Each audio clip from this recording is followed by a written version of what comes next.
Potter, and apparently our government is out there just trying to discover certain things. And I just have to tell you what's going on in this world right now, the best way that I can make you understand this. We're essentially the Muggles, for those of us who read Harry Potter, maybe those of us who were dweebing it like me and read it a few times in the story of Harry Potter. We're the Muggles. There's this entire world of witchcraft and wizardry, spiritual darkness and spiritual light that's happening. People that are practicing literally Babylonian magic. And they intentionally rendered us as the Muggles, the people who are not aware that it's going on at all. That all seems so ridiculous. That can't be true. And I think that began, by the way, transforming us into idiots. It began in America, when they removed the Bible out of the classroom. It used to be taught at public schools, the Bible, so that you knew your history. And then kind of Hollywood rose, and they sort of make fun of people that go to church. They've also, people that do go to church are having the word perverted in some ways, as we've covered extensively on this show. They made us think, essentially, that the Bible was a fairy tale, effectively blinding us all to the fact that it is very real. All of it is real. Angels, demons. Today's just going to be one of those WTF episodes when I share with you the true story of what the heck we were doing in Iraq. Iraq. Let's go back. Let's go backward. Let's recap the Muggle edition of what we were told, okay? The Muggle edition goes like this. On September 11th, 2001, some super de-duper evil Muslims, known to most of us now as Israelis, hijacked some planes and drove them into the Pentagon, flew them into the Pentagon building, also the Twin Towers, and then Building 7 kind of got really emotional seeing his friends get hit and went ahead and just collapsed itself, right? By the way, I should mention that over at the Pentagon, that plane was also very unique. It apparently had no wings when it just dove into the Pentagon. Some people said they heard a missile, but we won't ask questions. We're not here to debate those conspiracies. We were told that this was executed by the Saudis. They had hijacked the plane. How did we know? Well, because one of them was kind enough as to conveniently drop off his passport on the sidewalk to make sure that we knew that it was them that was getting away with these super duper evil crimes. I'll remind you of that video very quickly about the passport being found. Donna, when these buildings came crashing down on Tuesday, they sent debris showering in several blocks in every direction. And it was in one of those areas a couple of blocks away from the World Trade Center site, apparently where that passport was found. The FBI announcing that it has found the passport of one of the hijackers who was on board one of those two planes that hit the Twin Towers on Tuesday morning. I mean, I was young, but for those of you that were not young and were grown adults, did you just accept that? I was a kid. That's my excuse, okay? I was in middle school.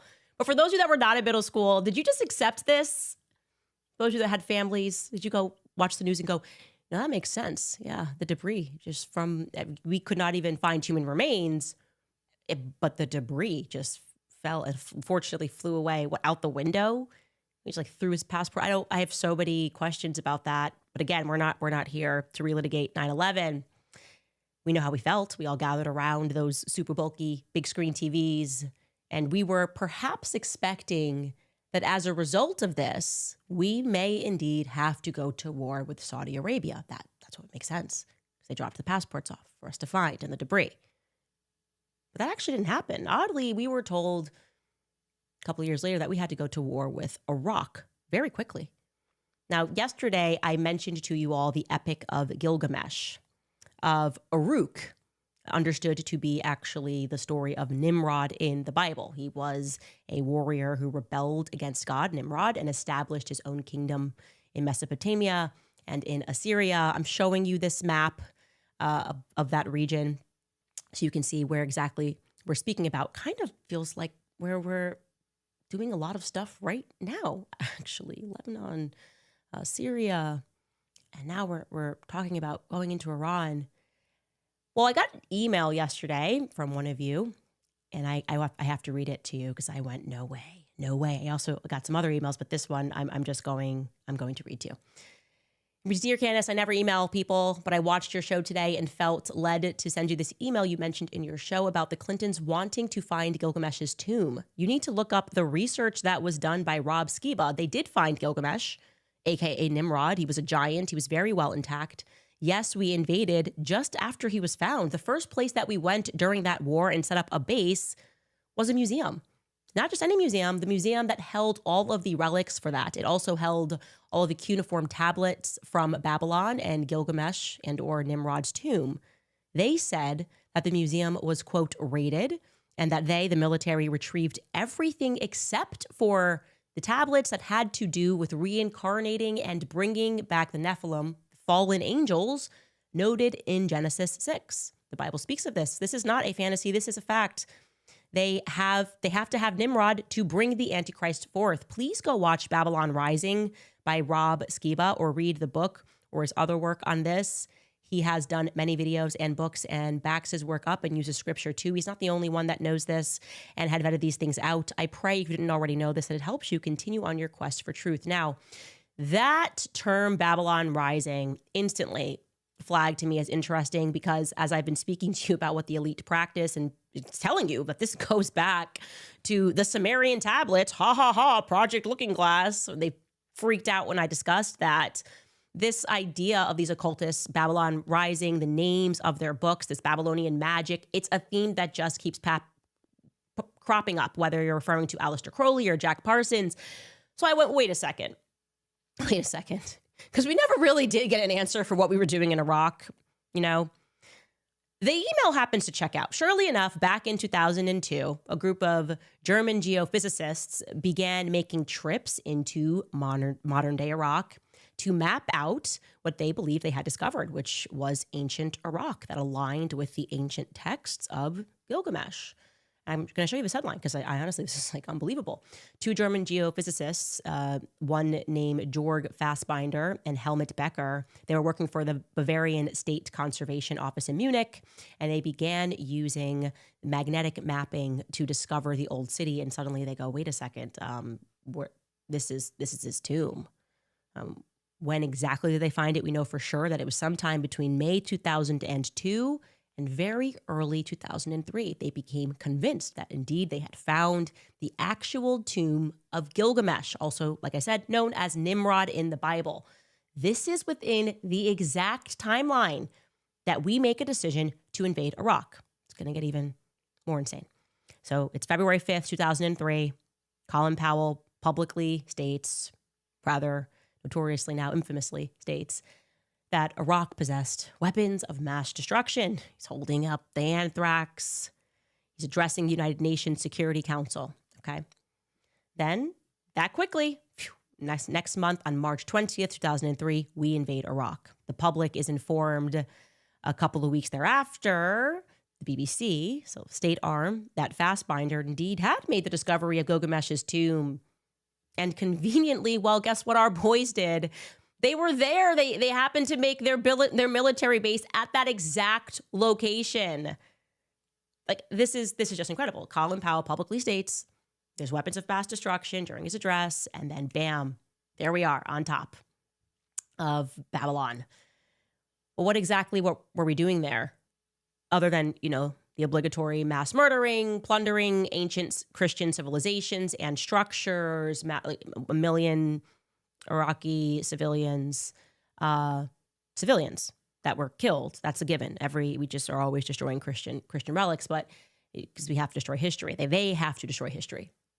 But in retrospect, I have to say that I gotta stand for my boy Colin Powell looking into this, because I think he told the truth that they were indeed searching for weapons of mass destruction, but of a spiritual caliber, mass spiritual destruction. It is absolutely not a conspiracy. You can look us up yourself that we, like I told you, set up our military base, Camp Alpha, right on top of ancient Babylon. Our boys then began digging. They said that the reason that they chose this place was because they wanted to protect the site from looters. Except, I guess, the military guys got confused at the top. They accidentally started doing the looting. The instructions just weren't clear over there. This is actually a United Nations article published in 2009 when we had to confess our sins before the world. It reads in part, quote, Babylon was the capital city for two famous kings of antiquity, Hammurabi, who introduced one of the world's first law codes, and of course, Nebuchadnezzar. Partially excavated over the last century, much of ancient Babylon, which lies 90 kilometers south of Baghdad, remains undiscovered. Now, according to a 2005 British Museum report, the use of Babylon as a camp by a multinational force between April 2003 and December of 2004, by coalition forces is, quote, tantamount to establishing a military camp around the Great Pyramid in Egypt or the Stonehenge in Britain. Tells us later that Babylon was indeed plundered during the 2003 war when contents from Hammurabi and Nebuchadnezzar museums and from the Babylon Library and Archive were stolen and destroyed. Oh, well, did we just go to war because we wanted to go on an archaeological dig? And we actually weren't allowed to do that because it was discovered and it belonged to people in Iraq. So they were like, weapons of mass destruction. We're going to need to go there and set up camp and do some digging. Sure enough, that's what the locals said they did. And they just transported things out of there. This is from NBC News. It tells us that a senior U.S. military officer has said that he's willing to apologize for damage that his troops caused in one of Iraq's most famous ancient sites. The British Broadcasting Corp reported Friday that after the 2003 invasion of Iraq, U.S. Marines built a helicopter pad on the ruins of Babylon and filled their sandbags with archaeological fragments from the ancient city. It said vibrations from the U.S. helicopters caused the roof of one of the buildings to collapse. We were not there to protect ancient ruins. We were there to plunder and to loot and to steal. Right after we discover that Gilgamesh's tomb is in this city. Locals reported that at night, Americans were digging and they were extracting in military operations. But to where? That's the question. Where did they take Nimrod's remains? Why do they want them? What do you guys think they're trying to do with Nimrod's body? Time for you guys to wake up. Really wake up and to understand that many of us are kind of coming out of a fog. I certainly me. Never forget who Nimrod was in the Bible, right? Nimrod was the original one world government guy seeking to unite humanity under the Tower of Babel, one system created in defiance of the creator. One world government. This is why the mystery cults, they revere Nimrod. Freemasons revere Nimrod. In Masonic tradition, Nimrod is considered to be the first grand master, even before Solomon. I was telling you about that. This is all very real. It should shock you. We're probably like, was I about? Yes, absolutely. And so people then dug up, and this got a bit confused, by the way. So I should clarify that there was this still never quite explained FOIA request that went through to the State Department requesting documents pertaining to the resurrection chamber of Gilgamesh, the location of his body and the location of the buried Nephilim. Who are we talking about? Who are we speaking about when we refer to these people, the fallen angels? Guys, I am telling you, and this is not a part of Catholic canon, but you are allowed to read it, and you should read it. I read it on a plane. I don't even know what was going through my mind where I decided I needed to read the Book of Enoch. I think it is so important to read the Book of Enoch, okay? To read about the fallen angels.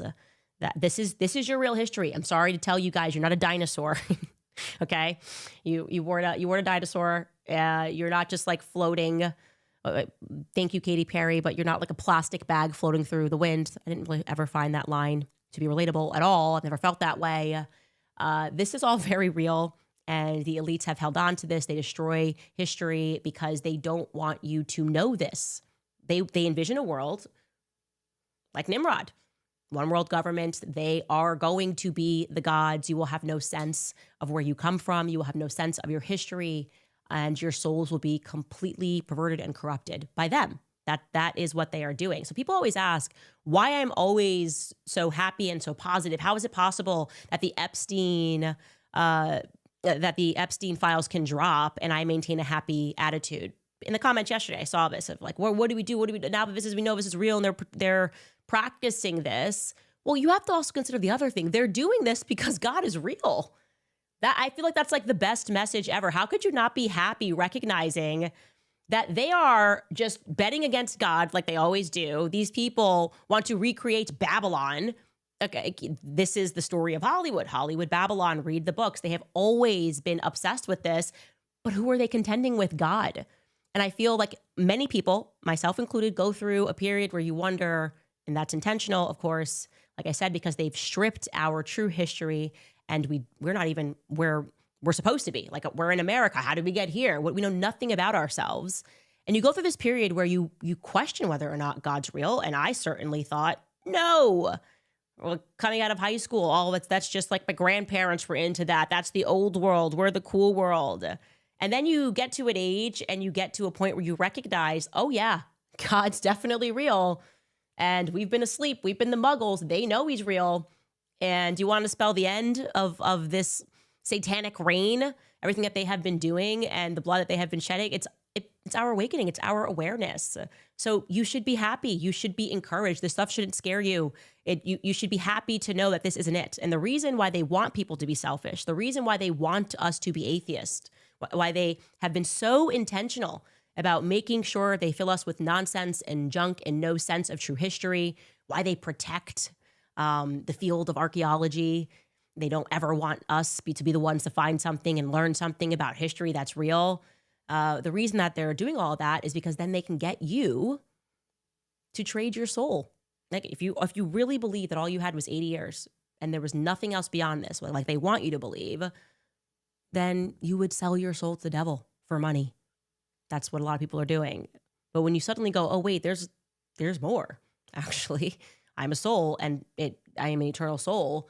Then you go, okay, well, I'm not going to do a deal for $7,000 to support murdering children in Gaza.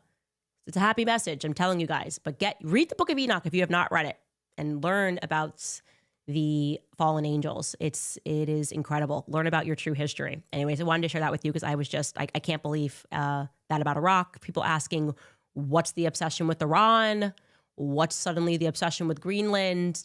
I think a lot bigger. I don't know what the obsession is, but I'm inclined to think a lot bigger. We'll take a brief break before I tell you about some alibis that I think are maybe falling apart regarding September 10th.